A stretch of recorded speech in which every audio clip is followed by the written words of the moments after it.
Eh bien, bienvenue et à vous, Raphaël Zaccardi de la Cluny 182 et vous, Valérie Pruyère, Lille 187, VP international projet RSO.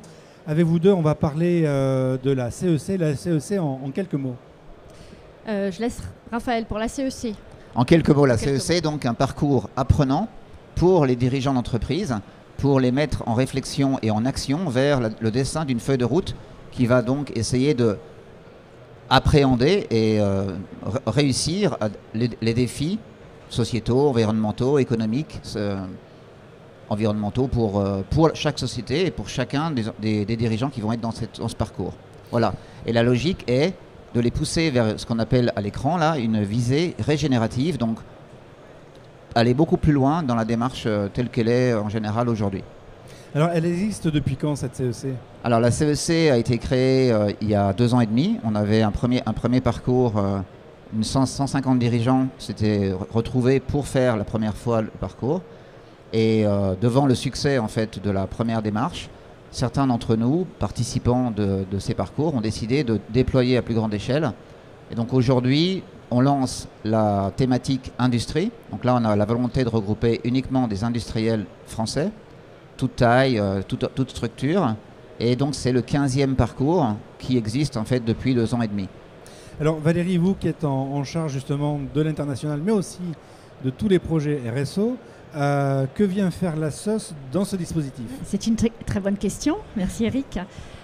En fait, en tant qu'alumni arts et métiers, avec une grande majorité quand même de nos membres et de nos sociétaires qui travaillent dans l'industrie, voilà, on trouvait que c'était quand même intéressant de pouvoir mettre à leur disposition un outil qui allait les aider à avancer dans leur cheminement, à avancer dans leur réflexion.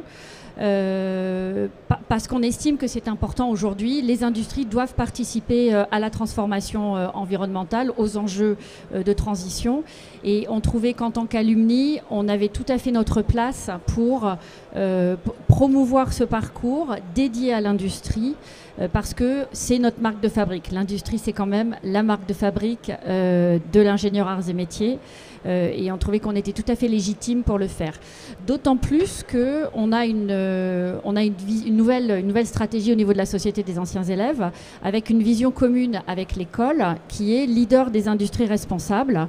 Et donc on trouvait que participer, être partenaire de la CEC Industrie, c'était vraiment le meilleur moyen d'incarner, de rendre vivant, de montrer concrètement ce que c'était qu'être les leaders des industries responsables. Voilà, c'est pour ça qu'on s'y est engagé. Alors, quand on est ingénieur de production, est-ce que c'est un discours que l'on entend facilement? Enfin, excusez-moi. Alors, en fait, non, vous avez raison, c'est là où tout se produit, en fait. C'est la réflexion, la perte des repères classiques pour essayer d'imaginer une rupture vers un modèle qui n'existe pas nécessairement aujourd'hui, mais qu'il faut inventer. On est tous conscients que le modèle qui a servi jusqu'à maintenant, qui a réussi jusqu'à aujourd'hui, va nous amener vers une impasse. Il faut donc qu'on invente autre chose. Donc, en toute logique, un ingénieur, en particulier arts et métiers, mais un ingénieur doit être capable de se remettre en cause, de réfléchir et de redéfinir une solution par rapport à un problème, dans la mesure où on apporte à cet ingénieur la bonne visibilité, la bonne mise en perspective de la problématique.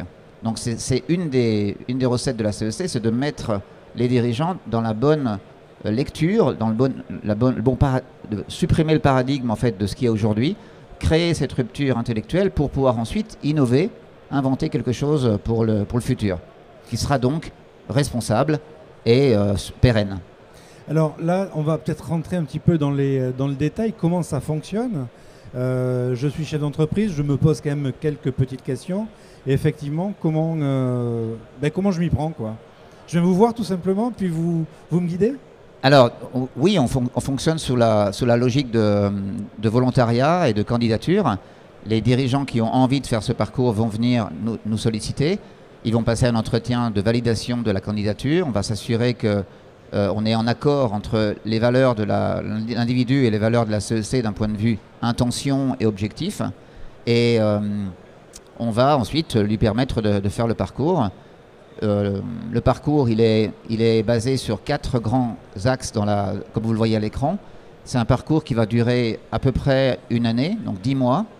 C'est 6 séances de 2 jours espacées d'environ 6 semaines. Donc pourquoi aussi long? Parce qu'il faut un certain temps pour maturer, digérer et intégrer en fait les concepts qui vont être apportés tout au long du parcours. Donc c'est vraiment un parcours d'apprentissage. On apprend des choses, on réfléchit, on se met en position de est-ce que j'ai bien, qu'est-ce qui me manque par rapport à ce que j'avais comme entreprise. Ensuite, le point 2, c'est que la recette en fait particulière de la CEC, c'est qu'on ne va pas s'arrêter aux faits, aux actes, aux chiffres. On va aussi faire réfléchir sur l'émotion, sur l'individu, la posture de l'individu en tant qu'homme, femme, père de famille, citoyen, dirigeant, et donc essayer de créer l'alignement le plus logique et le plus intègre possible entre ce qu'il ressent, ce qu'il vit par rapport à tout ce qu'il y a comme enjeu et l'entreprise et la direction qu'il va porter l'entreprise. La troisième dimension, c'est qu'on va tout baser sur l'intelligence collective. Donc c'est ça la richesse du parcours, c'est qu'on va mettre ensemble une centaine de dirigeants qui sont tous chacun dans leur métier, dans leur secteur. Là en particulier pour l'industrie, c'est toutes les industries possibles. Et on va donc tout parier sur le collectif, sur le fait qu'ensemble, devant affronter les mêmes problématiques, mais chacun et chacune pour leur entreprise respective, ils vont s'aider, s'entraider et créer cette fameuse direction pour eux dans la meilleure des positions. En fait, pendant un certain nombre de jours, ils sont sortis de leur quotidien. Donc c'est un cadeau en fait fantastique de pouvoir travailler sur le futur et ne pas être absorbé par le quotidien, et ensuite se faire aider par les collègues pour inventer le futur. Et donc ils vont vivre ce parcours comme le point numéro 3, ils vont le vivre comme les petits points là, dans un nuage de points, c'est-à-dire avec le collectif. Ils vont le vivre en tant qu'individu, ils vont le vivre en tant que binôme, parce que dans une entreprise ils viennent à 2, et ils vont le vivre en camp de base, où là on les fait vraiment travailler, une dizaine d'entreprises ensemble, sur les solutions. Et on va promettre 3 choses. On va promettre 3 livrables. Le premier, c'est le sursaut du dirigeant. Réussir à exprimer ce qu'il a appris de façon claire, limpide, intelligible pour le commun des mortels qui n'a pas fait le parcours. Et donc ça doit le guider ensuite pour écrire la feuille de route, pour porter cette feuille de route et la mettre en action et en exécution dans le futur. Et donc la feuille de route, elle est vraiment intégrant tous les aspects de l'entreprise. Et le troisième livrable, c'est les projets coopératifs. On va les faire travailler ensemble, ces centaines de dirigeants, pour sortir 3, 4, 5 projets qui vont avoir du sens pour l'ensemble du collectif. Voilà. Alors, j'imagine que ce sont des gens qui vous encadrent aussi. Vous avez des experts qui vous guident. Oui, il y a un grand nombre d'experts. Il y a des coachs facilitateurs aussi qui sont là pour encadrer, pour accompagner, pour les aider à mûrir un petit peu les décisions, les cheminements. Donc tout ça est tout à fait cadré avec des analyses d'experts aussi de haut niveau quand même, hein, avec des choses vraiment un peu poussées pour justement permettre aux dirigeants de travailler, d'avoir ce sursaut et de pouvoir aller écrire cette feuille de route. Et après, moi, je voudrais juste te dire que finalement, c'est aussi un projet qui nous a beaucoup parlé en tant qu'Alumni Arts et Métiers, avec cette notion d'intelligence collective, de collaboratif, d'être ensemble, de travailler ensemble pour pouvoir avancer. De nouvelles transmissions des valeurs. C'est quelque chose qui nous parle énormément en fait, dans notre communauté, et voilà, avec un résultat qui est concret à la fin, qui est quelque chose que l'on peut aller mettre en application. Même si après la mise en application, c'est sûr, hein, ce que vivent les dirigeants est certainement beaucoup plus intense que ce que vivent leurs collaborateurs après dans l'entreprise. Donc il va falloir démultiplier.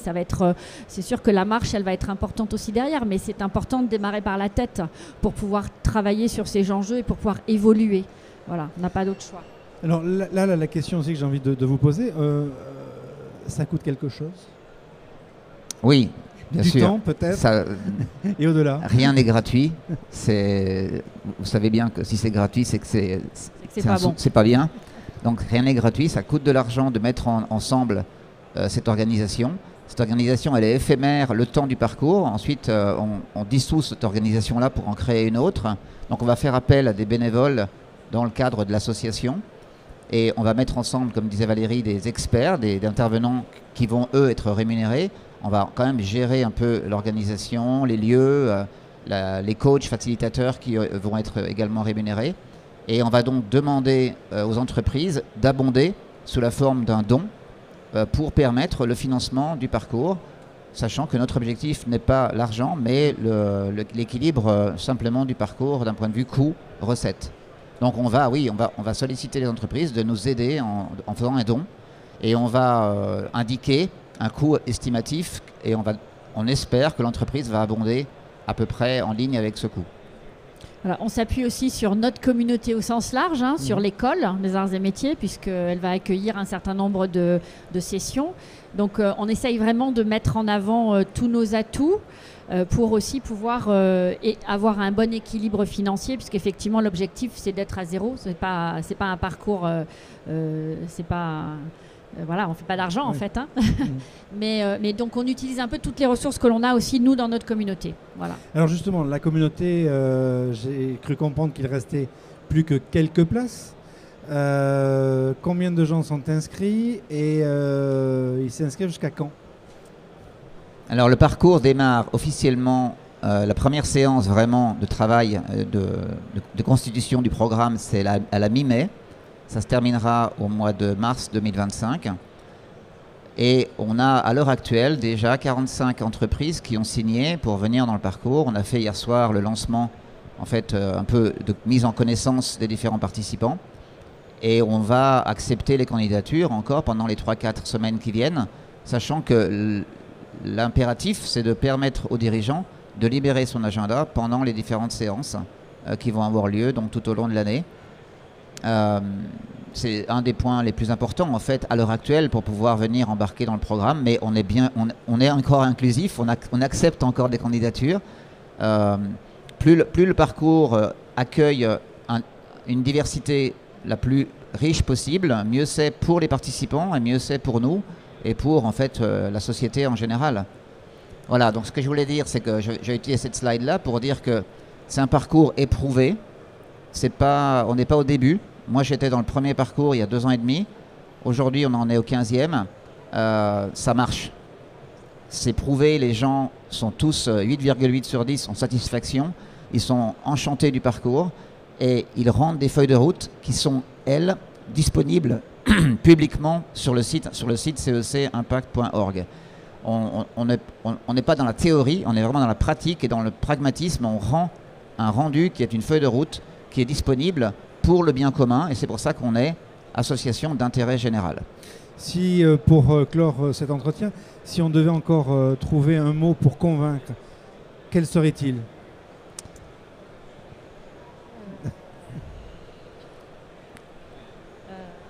Alors moi j'en ai un, c'est une phrase de Eric Rampelberg, qui est patron de Interface, qui est une société qui faisait des moquettes, qui avait dit si ce n'est pas maintenant, c'est quand? Et si ce n'est pas moi, c'est qui?